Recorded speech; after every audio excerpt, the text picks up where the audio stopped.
Tiniyak ng pamahalaan ang maigpit na magtutok sa sitwasyon ng 17 tripulanteng Pinoy na nabihag ng mga rebeldeng Houthi sa Red Sea.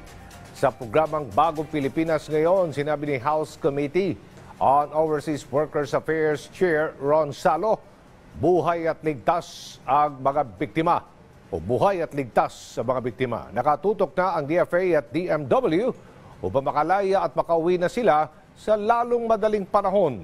Biyaheng India sana ang cargo vessel na Galaxy Leader nang salakay nito ng mga rebeldeng Houthi at kubkubin. Bukod dyan, patuloy pa rin ang pagtulong ng pamahalaan sa mga Pilipinong naiipit sa gulo sa Israel at inaasang magtutuloy-tuloy ang repatriation efforts ng pamahalaan. Sa Kamara, ilang panukala rin ay sinusulong ng mga kongresista upang mayangat pa ang kalagayan ng mga OFW.